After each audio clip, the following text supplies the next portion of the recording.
There's a brown sign on an unassuming stretch of Alabama highway that has been personally antagonizing us for years. Not metaphorically, personally. It promises a historic marker just ahead and then delivers nothing. No marker, no plaque, no "you've arrived," just quiet suburban streets and the unmistakable feeling that you've been lied to by public infrastructure. We've chased this thing twice. 2 completely separate Alabama road trips. Same sign, same hope, same crushing disappointment. We'd see it, feel that electric road trip side quest unlocked jolt, take the turn, and then poof, history vanished. We eventually decided the marker didn't exist. A shared hallucination, a prank, a spiritual test sent by the Alabama Department of Transportation.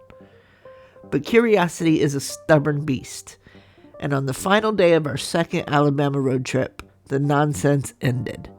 We finally found it, and what it had been hiding was worth every wrong turn. It always starts the same way. A deceptively innocent brown sign, historical marker 1,000 feet. To normal people, that's background noise. To us, that's a summons. The first time, years ago, we were just passing through Enterprise. We followed the sign, turned off the main road, and proceeded to drive in circles like we were trying to summon a ghost using Google Maps and vibes. Nothing. We shrugged, blamed Murph, returned to the highway. Then about a year later, we were back. Same area, same sign, same audacity. This time, it felt personal. We tried harder. Slower turns, hawk level scanning, pulled over to interrogate our phones like they owed us answers. Still nothing.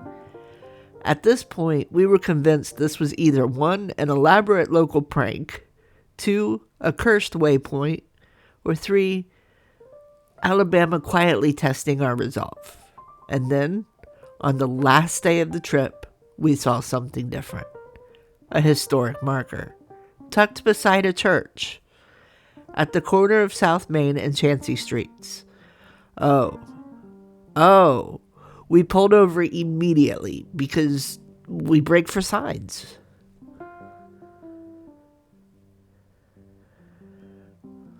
The excitement is ridiculous and completely unfiltered.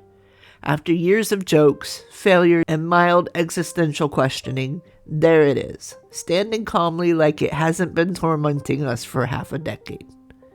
Traffic roars past as we step out of the car, but none of it matters. We're finally here. I read the title aloud, First United Methodist Church. Then the line that makes everything click. Earliest church in Enterprise. This is it. This is the marker.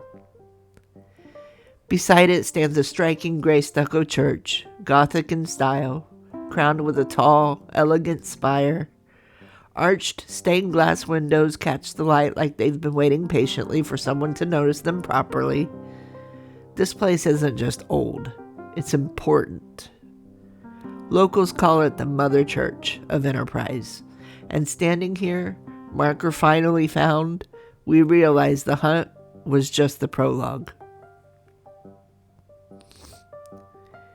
If you're enjoying this kind of accidental history hunt, do us a favor and hit subscribe, because the story behind this marker is even better than the chase that led us to it. The story begins in 1883, when Enterprise was barely more than a hopeful dot on a map.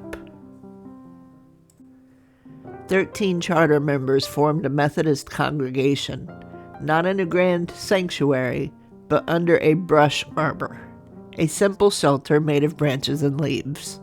No walls, no steeple, just community and conviction.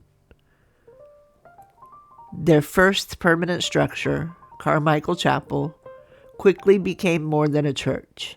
It became a community anchor. In fact, Enterprise First Baptist Church was organized inside its walls. That's how the nickname stuck, the Mother Church. The building we see today, now known as First Methodist Church Enterprise, was constructed between 1903 and 1904, making it one of the oldest surviving structures in the city. The builder, Lamar Fleming, was the son and grandson of original charter members.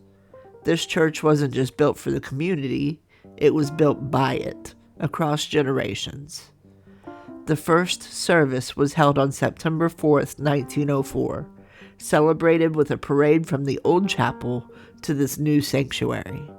You can almost hear the footsteps, feel the pride, sense the moment Enterprise realized it had become something real. And the church didn't stop at Sundays. When the city school burned down, classes were held here. When Enterprise State Junior College was first established, its earliest classes met inside these walls. Faith, education, and civic life woven together under one roof. This isn't a frozen in time landmark. In March 2023, amid nationwide theological debates within the United Methodist Church, the congregation voted by a decisive 75% majority to disaffiliate. The decision was later ratified by the regional conference. Today, the church continues independently, still serving Enterprise, still adapting, still writing its story.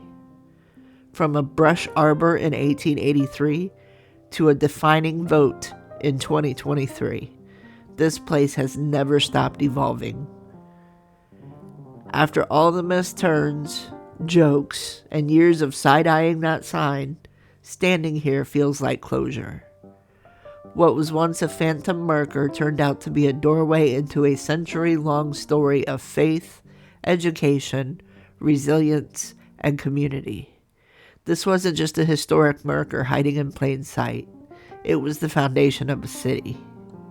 And it reminds us that the best stories aren't always the ones with flashing lights or perfect parking. Sometimes they're tucked just off the highway, waiting patiently for someone stubborn enough to try one more time. So, what's the elusive story in your town?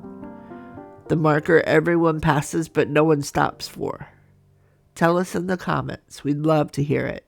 Until next time, keep on exploring.